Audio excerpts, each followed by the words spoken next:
Allons jusqu'à Bethléem pour voir ce qui est arrivé, disent les bergers. Ils se hâtèrent d'y aller. Frères et sœurs, dans notre vie spirituelle, il faut nous mettre en route aujourd'hui. Allons jusqu'à Bethléem pour voir ce qui est arrivé.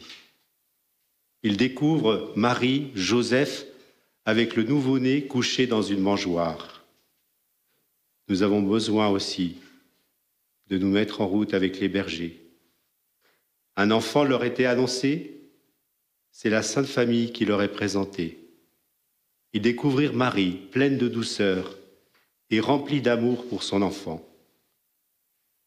Ils aperçoivent Joseph, l'homme juste, qui est passé par l'épreuve, qui a accueilli Marie chez lui.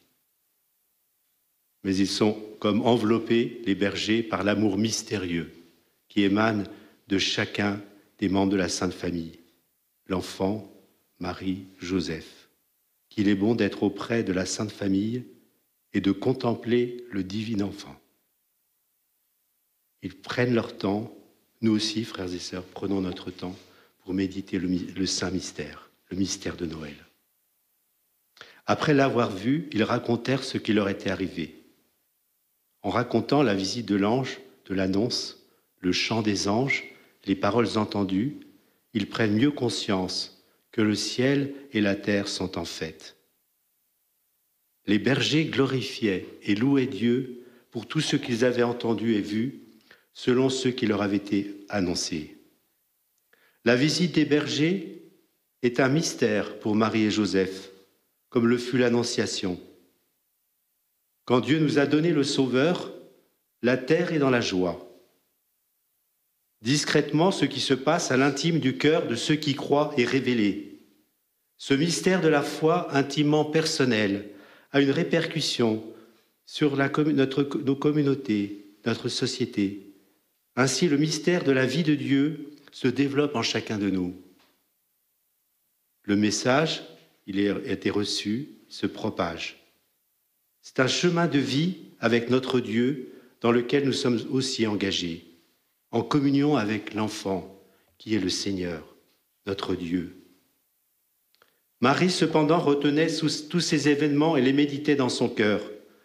Tous les événements qui lui arrivent depuis que l'ange lui a annoncé la bonne nouvelle, Marie les retient dans son cœur. Les bergers repartirent, ils glorifiaient et louaient Dieu. Nous vivons cette fête de Noël. Nous l'avons commencé au cœur de la nuit. Nous avons rendu grâce à Dieu. Le jour se lève, le mystère se révèle par la parole qui nous vient de Dieu, l'apparition des anges, l'annonce faite aux bergers. Comme Marie et Joseph, il y a dans notre vie des annonces et des paroles. Comme les bergers, il faut aussi nous mettre en route. Désormais, Noël, c'est le pain de la vie, rendu présent à la consécration de la messe.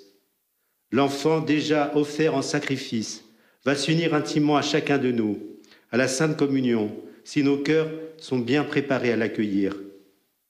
Nous demandons la grâce, comme Marie, de méditer ce si beau mystère de Noël et de vivre dans sa lumière.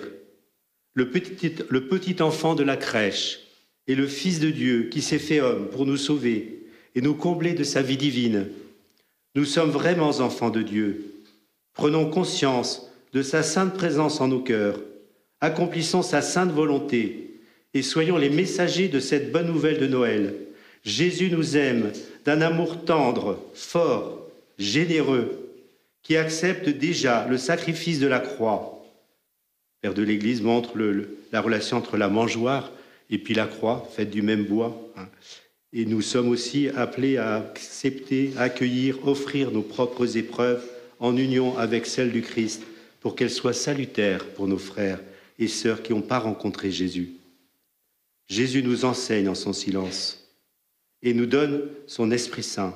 Il nous conduit au Père et avec le Père nous disons Abba. Jésus nous apprend à aimer et servir tous nos frères et sœurs, les plus petits et les plus pauvres d'entre eux. Frères et sœurs, auditeurs et auditrices de Radio Espérance, saint et joyeux Noël, dans la paix, la joie, la lumière de l'Esprit.